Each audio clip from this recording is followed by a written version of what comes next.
Urdu stories. बुराई का बदला। बेवकूफ जाहिल, आज फिर उसे यही ताना दिया गया था। जाओ दफा हो जाओ यहाँ से। अपने चचा के मुंह से ये अल्फाज सुनकर नईम का दिल चाहा कि वो फूट फूट कर रो दे, लेकिन उसने सब्र किया और बाहर चला गया। आज गलती से एक गमला टूट गया था। बस इतनी सी बात पर उसे जली कटी सुनने को मिली। नईम बहुत संजीदा लड़का था। बदकिस्मती से उसके वालिदैन एक हादसे में उसे रोता छोड़ गए।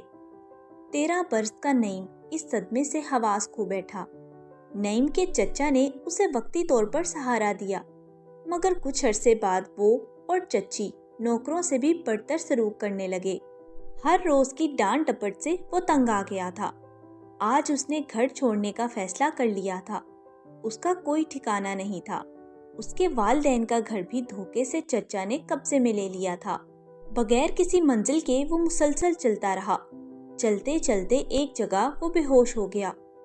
20 साल का अरसा गुजर चुका था। इस दौरान चचा का कारोबार पूरी तरह से तबाह बर्बाद हो चुका था। उनका इकलौता लड़का अदनान एक हफ्ते से लापता था।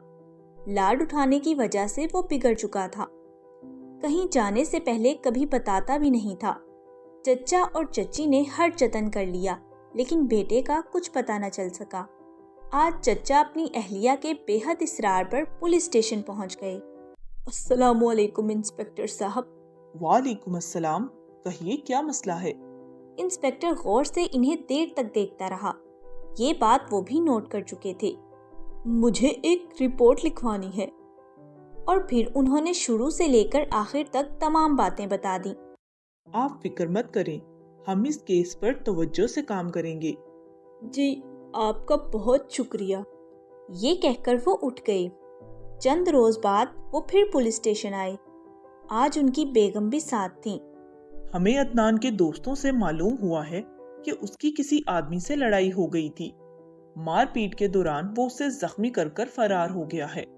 इतना कहकर इंस्पेक्टर ने एक गहरी सांस ली, फिर दोबारा बोला, तफ्तीश अभी जारी है। आप याद करें, कहीं माजी में आपसे कोई गुनाह तो नहीं हुआ? इंस्पेक्टर की ये बात सुनते ही दोनों ने चौंक कर एक दूसरे को देखा। वो थाने से रुखसत हुए तो रास्ते भर वो यही सोचते रहे कि किस तरह हमारे जालमाना सलूक की वजह से उनका यतीम भतीजा घर छोड़कर चला गया था। घर आते ही वो दोनों सजदे में गिर गए और रो रो कर अल्लाह से माफी मांगने लगे।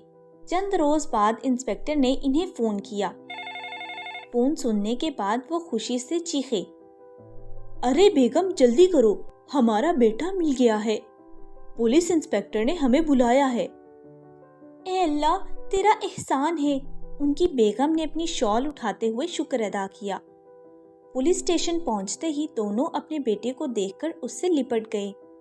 कुछ देर बाद इंस्पेक्टर खुद ही बोला, हमें अदनान एक सुनसान इलाके में बेहोशी की हालत में मिला था। हम इसके एक साथी को भी गिरफ्तार कर चुके हैं।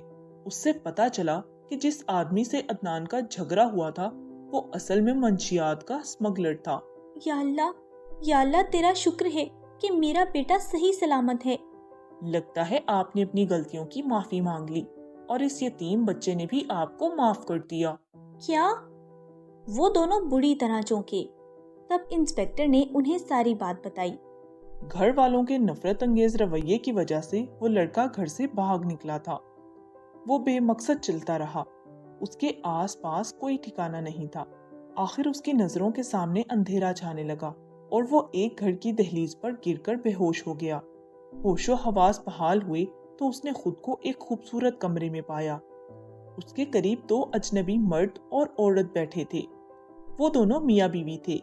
उन दोनों ने बड़ी मोहब्बत से बच्चे को देखा और उसकी देखभाल करने का फैसला किया। फिर उन्होंने इसे अपना बेटा बना लिया। इसे आला तालीम दिलाकर पुलिस इंस्पेक्टर बना दिया। आज वो आपके सामने खड़ा है चचा जान। बेटा नहीं। चचा के मुंह से बस इतना ही निकल सका। चच्ची शर्मिंदा होकर जमीन में गिरी जा रही थी। उन दोनों ने अपने रवैये के लिए नईम से माफी मांगी और नईम, जो कि आला ज़र्फ का मालिक था, उसने भी अपने चचा और चच्ची को दिल से माफ कर दिया। Subscribe videos.